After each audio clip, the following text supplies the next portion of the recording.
주 안에서 문안드립니다. 그동안도 건강하셨지요? 유명한 A.W. 토저 목사님이 그런 말을 했어요. 성경은 초자연적인 책이다. 그러므로 초자연적인 성령의 도움에 의해서만 바르게 이해할 수 있다 그랬습니다. 우리가 지금 성경에서 가르치는 핵심 교리를 공부하고 있는데 이론적으로 이해하려고 공부하고 애쓰는 것도 중요하지만은 무엇보다도 성령님을 스승으로 모시고 성령을 의지하시기를 바랍니다. 성령께서 선 인도해 주실 줄로 믿습니다. 자, 오늘 하나님 말씀 보겠습니다. 창세기 1장 27절입니다.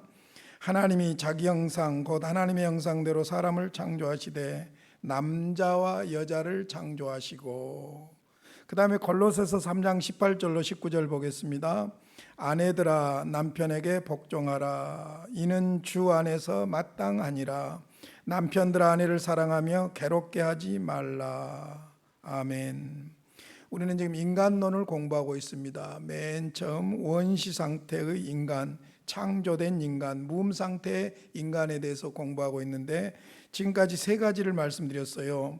인간의 기원에 대해서, 인간의 본질적인 구성에 대해서, 그리고 하나님의 형상으로서 인간에 대해서 말씀을 드렸습니다. 간략하게 정리를 한다면 인간의 기원은 하나님이 창조하셨습니다. 하나님이 인간을 형상대로 남자와 여자로 창조하셨습니다. 인간의 본질 구성은 여러 가지 이론이 있지만은 영혼과 육체, 육체와 영혼으로 되어 있다. 그것이 성경의 가르침이라는 것이지요. 그 다음에 하나님의 형상으로서 인간은 인간의 존엄성과 인간의 인간다움과 인간의 모든 것이 바로 하나님과의 관계까지 포함해서 하나님의 형상대로 지음받았다는 사실이 중요하다는 것을 말씀드렸습니다. 오늘은 남자와 여자로서의 인간입니다. 그러니까 하나님의 형상으로 지음받은 인간과 남자와 여자로 지음받은 인간을 잘 이해해야 될 필요가 있습니다. 먼저 성경적인 근거를 좀 말씀드리겠는데요. 남자와 여자와의 관계가 역사적으로 문화적으로 보면 종교의 영향을 많이 받은 것이 사실입니다. 우리나라도 보면은 범신론적인 미신 종교와 불교와 유교 그 속에서 알게 모르게 남존여비 사상이 깊이 뿌리를 내리게 된 것이죠. 그러니까 어찌됐든 종교적인 영향을 받아서 남자와 여자의 관계가 정립되어 온 것이 사실이에요. 그런 측면에서 기독교의 원전인 성경은 무엇을 말씀하시는가, 그것이 중요하죠.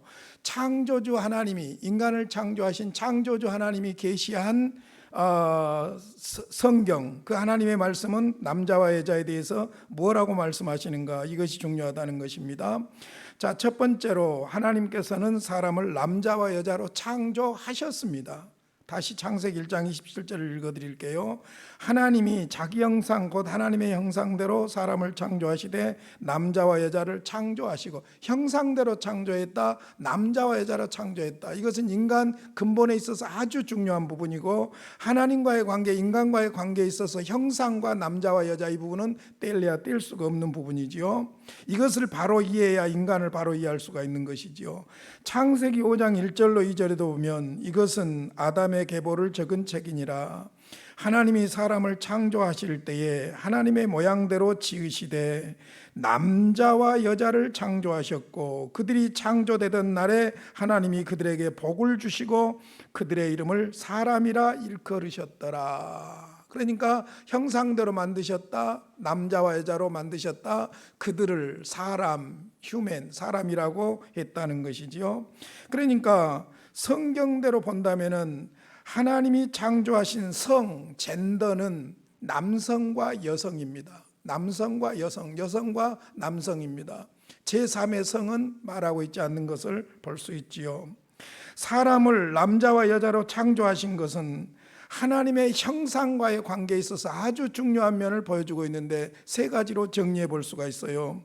먼저는 조화로운 대인관계의 모습이 드러나지요. 남자와 여자예요. 여자와 남자예요. 남자로만도 아니에요. 여자로만도 아니에요. 그러니까 조화로운 대인관계를 드러내고 있고, 그 다음에 두 번째로는 모든 인간이 동등하고 중요하다는 사실이 드러납니다. 남자도 중요하고 여자도 중요해요.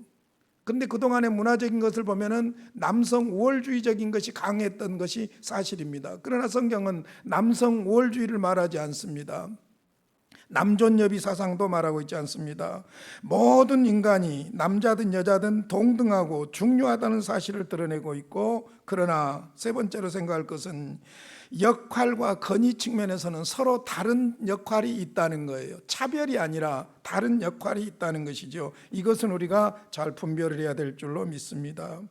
자, 남자와 여자로 창조했다는 이 말 속에 인간의 인격적인 관계성이 잘 드러나고 있습니다.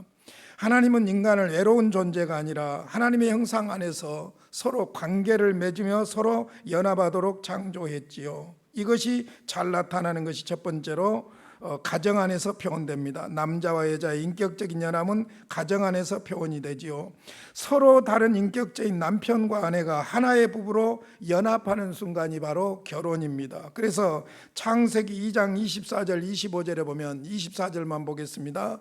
하나님께서 제정하신 결혼의 원리, 가정의 원리가 나와 있습니다. 이러므로 남자가 부모를 떠나 그의 아내와 합하여 둘이 한 몸을 이룰지로다. 남자가 부모를 떠나, 이것이 첫 번째예요. 결혼의 원리요, 가정의 원리입니다. 하나님의 원리죠. 두 번째, 그의 아내와 합해야 된다. 혼자는 안 된다는 거예요. 남자든 여자든 혼자는 안 된다는 것이죠. 부모를 떠나야 된다, 남자가. 그 다음에 아내와 합해야 된다. 그렇게 해서 둘이 무엇이 되느냐? 정신적으로 육체적으로 한 몸이 된다는 것이죠. 그래서 창세기 2장 24절에 결혼의 원리, 가정을 제정하신 하나님의 원리가 나와 있는데, 한 남자와 한 여자가 만나서 부부가 되고 가정을 이루기 시작한다는 것이죠. 이것이 바로 하나님이 제정하신 가정의 원리입니다. 그러니까 창조의 원리대로 하면은 남자와 남자는 가정이 아니죠. 여자와 여자도 가정의 원리가 아니에요. 그러니까 정확한 것은 남자와 여자, 남자가 부모를 떠나서 여자와 합하여 한 몸을 이루는, 이것이 바로 하나님께서 디자인하신 가정에 대한 계획이라고 볼 수 있습니다. 마태복음 19장 6절에 예수님께서 이 창조의 원리를 그대로 따서 하신 말씀입니다. 그런즉 이제 둘이 아니요 한 몸이니 그러므로 하나님이 짝지어 주신 것을 사람이 나누지 못하리라. 그러니까 하나님께서 결혼의 원리, 가정의 원리를 제정하셨고 예수님께서 그것을 확인하고 계신 것을 볼 수 있습니다. 그러므로 이런 측면에서 볼 때 부부의 외도는 한 몸을 깨는 매우 공격적인 죄라고 볼 수 있습니다. 사악하고 공격적인 죄라고 볼 수 있죠. 고린도전서 6장 16절입니다. 창녀와 합하는 자는 그와 한 몸인 줄 알지 못하느냐. 일러스되 둘이 한 육체가 된다 하셨나니. 그러니까 창녀하고 몸을 섞는 것은 한 몸이 되는 거예요. 그러니까 부부가 서로 배신을 하는 것이죠. 고린도전서 7장 3절로 5절에 보면은 남편은 그 아내에 대한 의무를 다하고 아내도 그 남편에게 그렇게 할지니라. 상호 간에 서로 의무를 다하라는 거예요. 그래서 결혼식에서 중요한 것이 뭐냐면은 서약입니다. 서약. 하나님 앞과 여러 증인들 앞에서 서약하는 것이죠.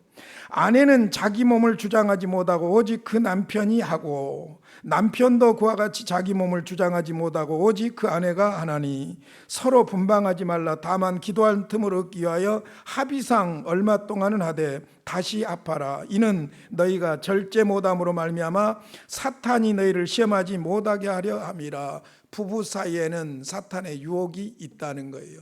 둘 사이에 아무것도 끼어들어서는 안 되는데 끼어들도록 하는 감정적인 흐름이나 요소들이 있다는 것입니다. 그러므로 부부의 외도는 한 몸을 깨는 매우 공격적인 죄고 가정을 파괴하는 죄라고도 볼 수 있습니다.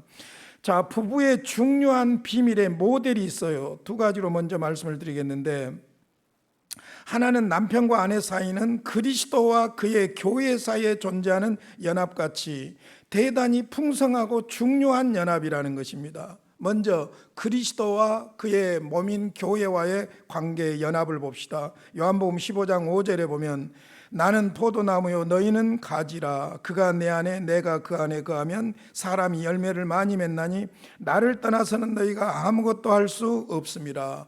그리스도와 그리스도의 몸인 성도와의 관계는 이처럼 신비한 연합이 있다는 거예요. 우리가 예수를 구주로 영접했을 때 주님이 내 안에 오시는 거예요. 내가 주님 안에서 사는 거예요. 신비한 연합이죠. 부부의 원리도 그와 같다는 거예요. 그 원리를 에베소서 5장 22절에서 32절까지 쭉 설명해 주고 있는데 제가 설명만 좀 해드리겠습니다.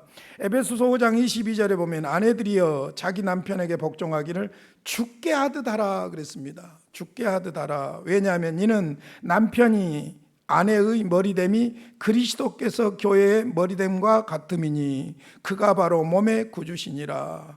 교회가 그리스도에게 하듯 아내들도 범사에 자기 남편들에게 복종하라. 그러니까 아내들은 교회로 말하자면 그리스도와 교회로 말하자면 교회와 같다는 거예요. 그러니까 교회가 구원해 주신 주님에게 순종하고 복종하듯이 아내들도 남편에게 그렇게 질서를 따라서 복종해야 된다는 거예요. 그게 복종하라고 그러죠.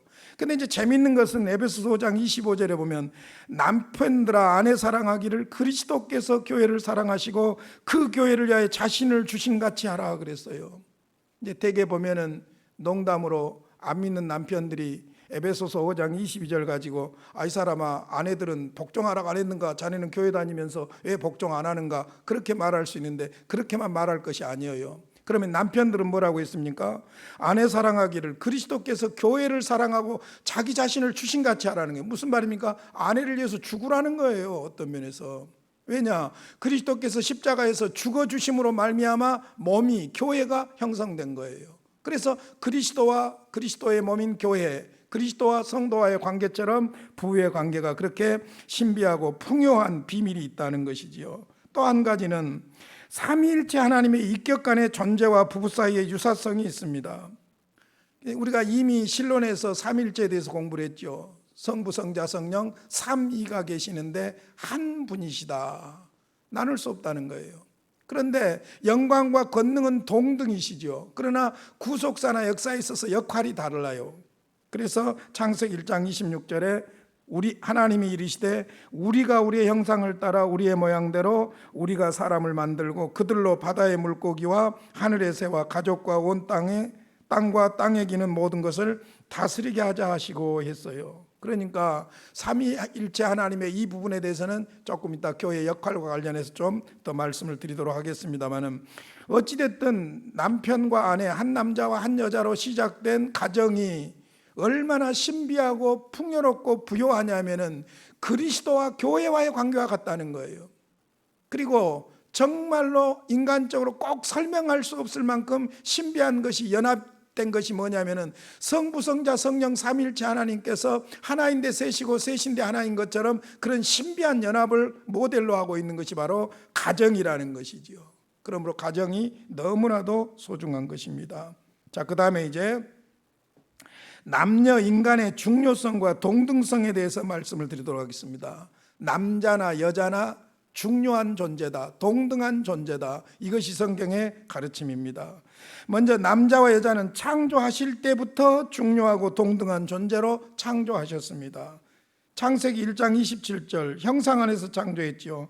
하나님이 자기 형상 곧 하나님의 형상대로 사람을 창조하시되 남자와 여자를 창조하셨다. 남자도 중요한 존재고 여자도 중요한 존재고 남자도 여자도 동등한 귀한 하나님의 형상이라는 것입니다. 그러니까 남자와 여자는 하나님의 형상으로서 하나님의 성품을 반영합니다. 그러므로 서로의 삶 속에서 서로에게서 하나님의 성품을 드러내고 하나님의 성품을 발견해야 할 줄로 믿습니다.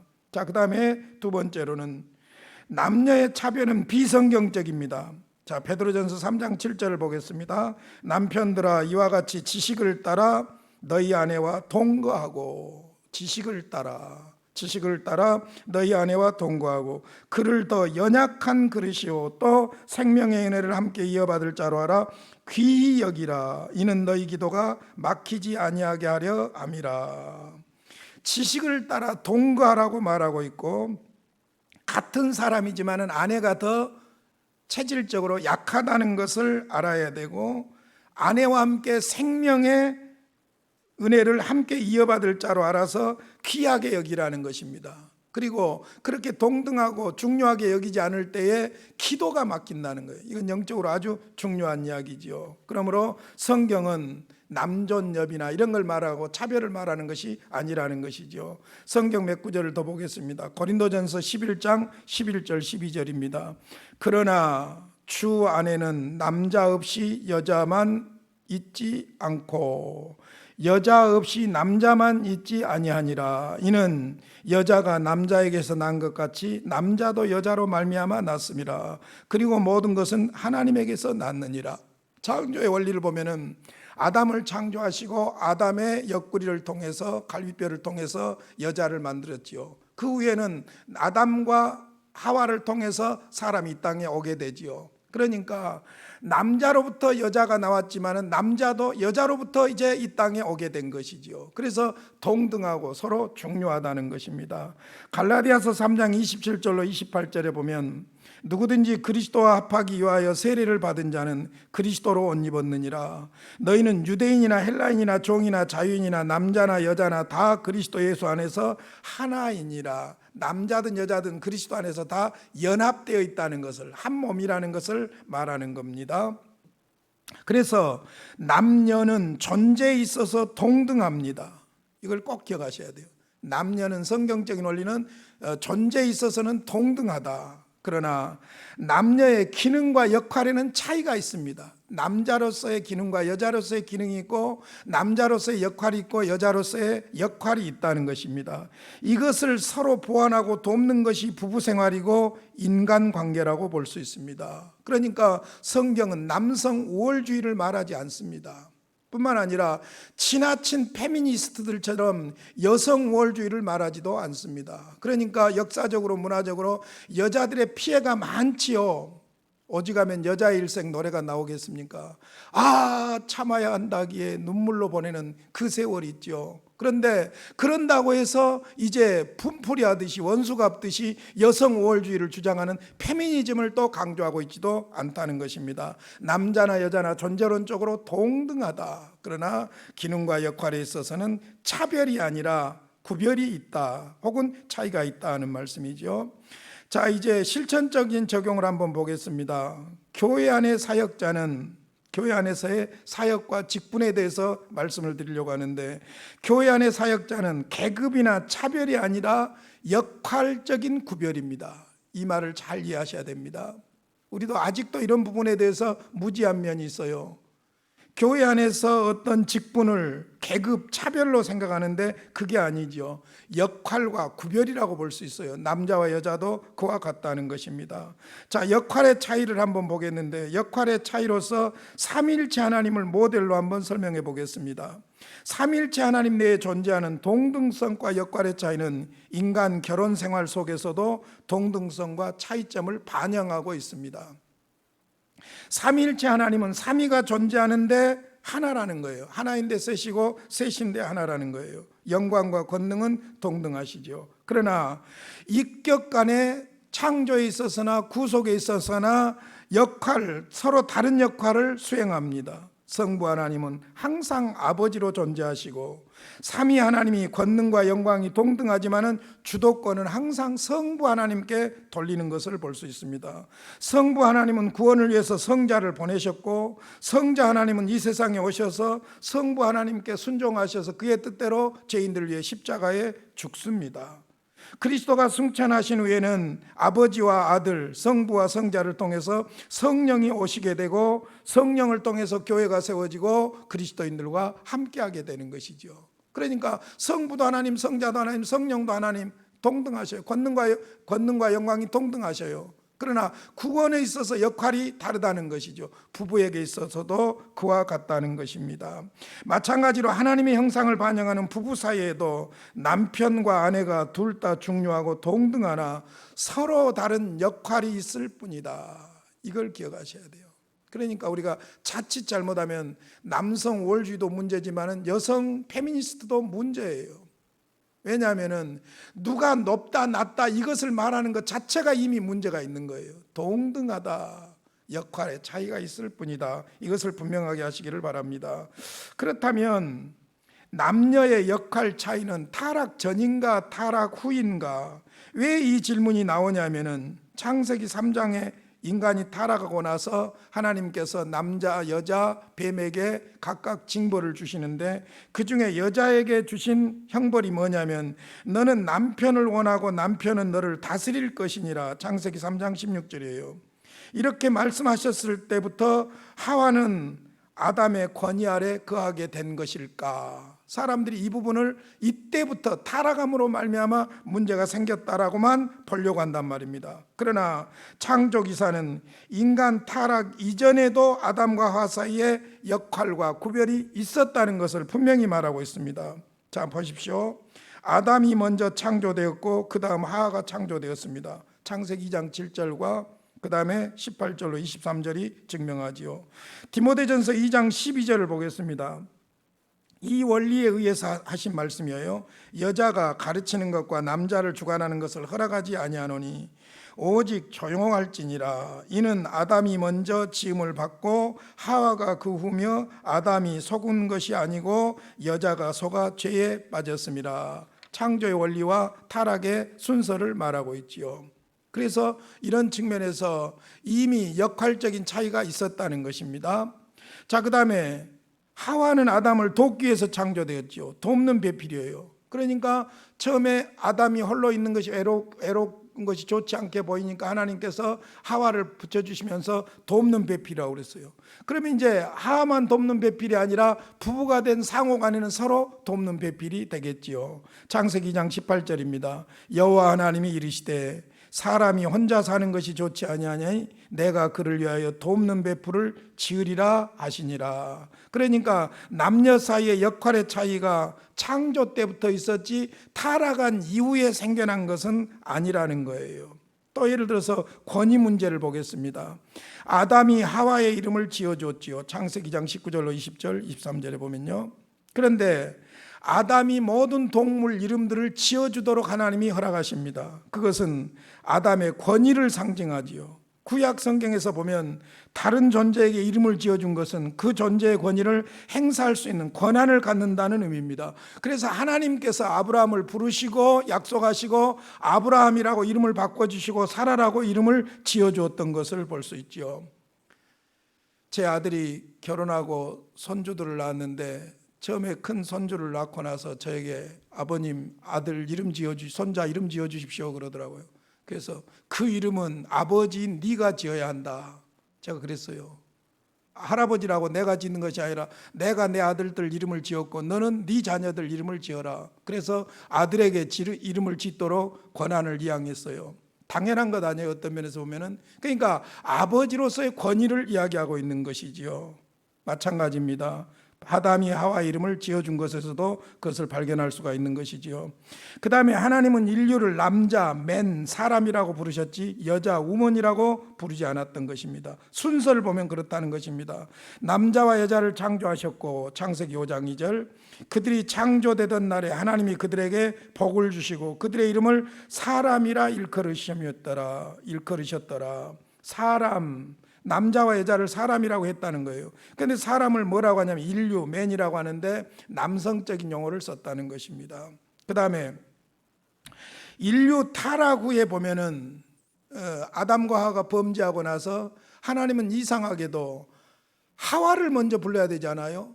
왜냐하면 하와가 먼저 유혹에 넘어갔으니까. 그런데 아담을 부르십니다. 창세기 2장 15절로 17절에 보면은 하와 창조 전의 이야기고 창세기 3장 9절에 보면 하와가 먼저 범죄했음에도 불구하고 아담아 내가 어디 있느냐 아담을 불러요.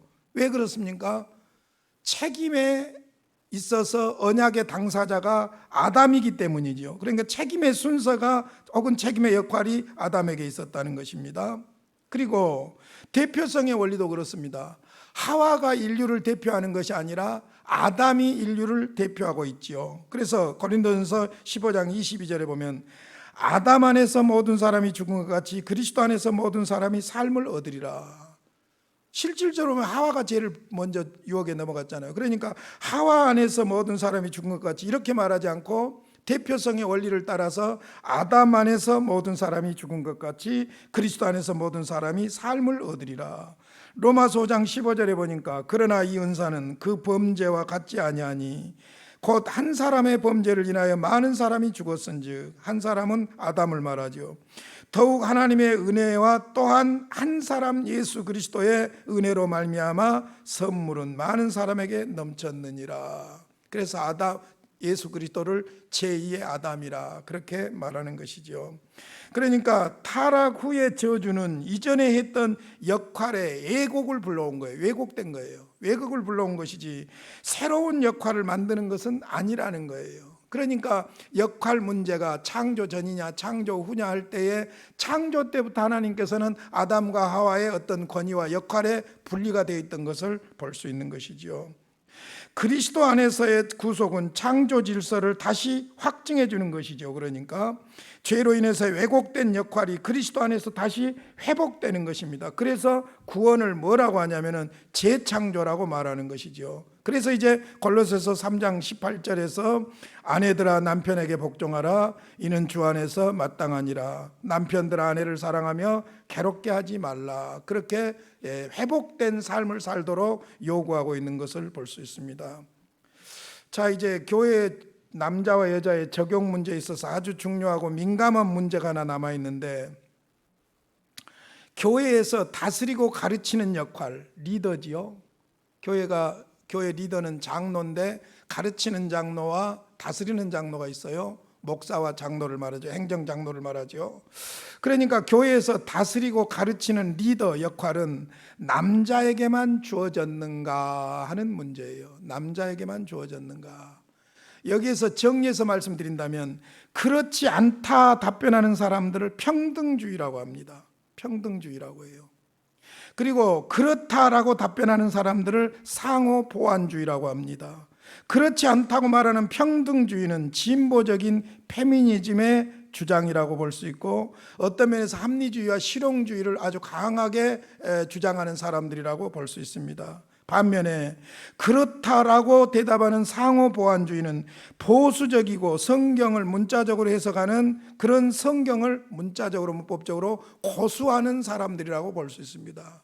그러니까 어찌됐든 상당히 진보적인 측면에서는 여자도 교회에 가르치는 역할을 할 수 있다, 리더가 될 수 있다라고 주장하는 것이고, 그 다음에 보수적인 입장에서는 그렇지 않다라고 보는 것인데, 양면성 다 성경을 가지고 주장을 합니다. 예를 들어서 평등주의, 교회 안에서 여자들도 가르치는 일을 할 수 있다, 리더가 될 수 있다라고 말하는 성경 구절로서 갈라디아서 3장 28절이나 사도행전 2장 17절로 18절, 18장 26절, 그 다음에 21장 9절, 로마서 6장 7절, 디모데전서 3장 11절, 이런 경우들을 들고 있습니다. 그런데 이 부분이 여자들이 반드시 교회의 지도자가 돼야 된다는 것을 밀어주는 성경은 아니에요. 사실 성경을 자세히 보시면은 상당히 앞뒤 모순이 있는 것을 볼 수 있습니다. 예를 들어서 갈라디아서 3장 28절 아까 읽었지만은 유대인이나 헬라인이나 종이나 자유인이나 남자나 여자나 그리스도 안에서 하나니라. 하나라는 말은 연합을 말하고 있는 것이지 리더 문제, 역할 문제를 다루고 있는 것은 아니기 때문이죠. 그 다음에 사도행전 2장 17절로 18절에 보면 요엘서의 내용을 그대로 인용하고 있는데, 남종과 여종에게 성령을 부어주신다는 것을 말하는데, 남종과 여종에게 다 성령을 주신다. 그렇지요. 그러나 이것이 교회 안의 어떤 역할 문제를 말하고 있는 성경이라고는 꼭 말할 수가 없는 것이죠. 예를 들어서 사도행전 18장 26절에 보면 브리스길라와 아굴라 부부가 나오는데, 브리스길라라는 여자가 먼저 나온다, 그래서 리더다, 그렇게 말하는데 그게 아니라 신앙적으로 먼저 앞섰던 것으로 해석하는 것이 오히려 옳을 것 같아요. 디모데전서 3장 11절에 보면은 여자들도 충성을 다하라는 말이 나오니까 여자들도 리더로서의 자격이 있다, 그렇게 말하려고 하지만 사실은 교회 안에 여자의 역할이 있어요. 다만 지금 말하고 있는 것은 디모데전서 2장 11절로 15절이 문제예요. 그러니까 평등주의가 아니라 상호보완주의에서 주장하는 성경 근거가 디모데전서 2장 11절로 15절, 마태복음 10장 2절로 4절, 제자들도 남자였다, 고린도전서 14장 33절로 35절, 디모데전서 3장 2절, 디도서 1장 6절, 디모데전서 3장 5절, 이런 부분들을 주장하고 있는데, 제일 결정적인 결정판이 뭐냐면 디모데전서 2장 11절로 15절이에요. 제가 한번 읽어드릴게요. 여자는 일체 순종함으로 조용히 배우라. 여자가 가르치는 것과 남자를 주관하는 것을 허락하지 아니하노니 오직 조용할지니라. 이는 아담이 먼저 짐을 받고 하와가 그 후며 아담이 속은 것이 아니고 여자가 속아 죄에 빠졌음이라. 그러나 여자들이 만일 정숙함으로써 믿음과 사랑과 거룩함에 거하면 그의 해산함으로 구원을 얻으리라. 여기서 중요한 것이 여자가 가르치는 것과 남자를 주장하는 걸 허락하지 않는다. 가르치는 걸 허락하지 않는다. 교회 리더는 가르치기 위해서 있거든요. 그러니까 교회가 우리 장로교 원리는 가르치는 장로 목사와 그 다음에 다스리는 장로 행정장로와 합해서 당회가 구성되어 있는 거예요. 그러니까 이 부분을 지금 말하는 거예요. 교회 안에서의 모든 직분을 말하는 것이 아니라 그 교회 안에서의 리더로서의 역할 문제, 이 직분 문제를 지금 다루고 있는데 여자는 되어서는 안 된다고 하면서 주장하는 내용이 창조의 원리까지 끌고 가는 거예요. 아담이 우선순위가 먼저라는 거예요. 항상 권위와 역할이 거기에 있다는 거예요. 그것을 창조의 원리까지 끌어가서 이야기하고 있는 것을 볼 수 있습니다. 이 부분에 대해서는 지금도 계속해서 문제가 되고 있지만 우리나라도 교단적으로 보면은 좀 진보적이고 자유주의적인 그런 교단에서는 이미 여성 안수 문제를 허락하고 있고, 보수적인 교단에서는 예를 들어서 합동측이나 또 고신이나 이런 보수적인 교단에서는 이 부분을 허락하지 않고 있습니다. 그런데 중요한 것은 다른 데 있는 것이 아니라 성경 구절에 대한 이해 문제예요. 그래서 보수적인 입장에 있는 사람들은 여자가 가르치는 것을 허락하지 않는다는 이 말씀을 빼야, 없애야 교회 안에서 안수할 수 있지 않느냐, 이런 이야기예요. 그래서 유명한 침례계 조직신학자인데 구르뎀은 어떤 이야기를 하냐면은 성경 말씀에 근거해서 지속적으로 교회 사역을 여성에게도 열어가야 합니다. 그러나 성경이 보완주의적인 면을 더 동의한다면 여성도 이해할 수 있도록 만들면서 교회를 다스리고 가르치는 몇몇 역할을 남성에게 돌릴 필요가 있다. 그러니까 모두가 다 리더가 돼야 된다는 것이 아닌 것처럼 남성과 여성에도 역할 차이가 있을 수가 있기 때문에 교회의 리더, 가르치는 역할 부분에 대해서는 남성에게 돌리는 것도 답이라는 것이죠. 성경적인 원리라는 것이죠. 중요한 것은 이런 것입니다. 지나친 남성 우월주의나 지나친 여성 우월주의, 이건 문제입니다. 성경이 말하고 있지 않습니다. 중요한 것은 중요성과 역할을 이해해야 돼요. 남자든 여자든 동등하다, 중요하다. 그러나 역할은 항상 차이가 있을 수 있다는 거예요. 그런 측면에서 성경의 가르침을 따라야 된다는 것이 그리스도인들의 고민이고 갈등이에요. 합리주의, 실용주의, 좋지요, 편하고. 그러나 우리는 성경을 따르는 사람들이기 때문에 성경이 뭐라고 말씀하느냐를 가지고 고민을 해야 된다는 거예요. 그리고 그 말씀이 우리의 삶에 적용되도록 해야 된다는 말씀이죠. 자, 말씀을 마무리하겠습니다. 여러분에게 질문을 3가지 던지겠습니다. 첫째, 하나님께서 당신에게 주신 성에 대해 만족하는가? 남성이다, 여성이다. 여자분들이 옛날에는 남자로 태어나야 되는데 여자로 태어난 것을 죄악시하고 막 그러죠. 요즘은 또 반대로 아들보다 딸을 하면 좋아하고 난리죠. 인간의 감정이나 문화적으로 이랬다 저랬다 할 것이 아니에요. 하나님이 나를 남성으로 보냈으면 남성으로 할렐루야 아멘이에요. 여성으로 보냈으면 여성으로 할렐루야 아멘이에요. 나는 요즘 태어나서 성을 인간적으로 택하라고 한다면 난 여자 택하겠어. 여자들이 훨씬 좋은 것 같아요. 그러죠. 그러니까 그런 인간적인 감정으로 해석할 것이 아니라는 것이죠. 하나님께서 주신 성에 대해서 우리는 받아들이고 감사하고 감격하며 그 성을 누릴 줄 알아야 될 것입니다. 중요한 것은 제3의 성을 어떻게 생각하는가, 그 말이에요. 동성혼에 대해서 어떻게 생각해야 되는가. 자꾸 문화적으로, 현실적으로, 합리주의적으로, 실용주의적으로 설명하려고 하지 말고 성경, 우리는 성경을 믿는 사람들로서 성경이 뭐라고 말하느냐, 창조의 원리가 무엇이냐, 구원해 주신 그 원리가 무엇이냐, 그것을 붙잡아 가야 된다는 것이죠. 두 번째, 모든 사람이 하나님 앞에서 중요하고 동등하다는 것을 무엇으로 증명할 수 있습니까? 무엇으로 증명해야 돼요? 성경으로 증명해야 돼요. 그렇죠. 성경으로 이야기해야지. 우리는 다른 걸 가지고 이야기하면 자꾸 입장에 따라, 철학에 따라, 문화에 따라 달라지는 거예요. 성경에 의해서 입증해야 되고, 성경은 남자와 여자를 하나님의 형상대로 남자와 여자로 만들었다. 하나님의 형상 동등하지요. 자, 세 번째로 차별이 아닌 역할의 구별로 본다면 교회 안에서 남성과 여성의 역할의 차이를 어떻게 보는가? 자, 우리가 사회적으로도 그런 거 있잖아요. 여성의 연약함과 구조적인 그 연약함을 이해하고 군대 안 가도록 하기도 하잖아요. 물론 이스라엘 같은 나라는 여자들도 군대 가게 하고, 우리나라에도 여성 장교도 여성 군인도 있기도 하지만은 어찌됐든 사회적으로 그런 것을 배려하는 이유는 무엇이냐면은 동등하나 역할의 차이가 있을 수 있기 때문에. 왜? 기능의 차이도 있으니까. 이 부분을 우리는 분명히 이해해야 될 것입니다. 중요한 것은 이것입니다. 하나님이 우리를 형상대로 만들었다.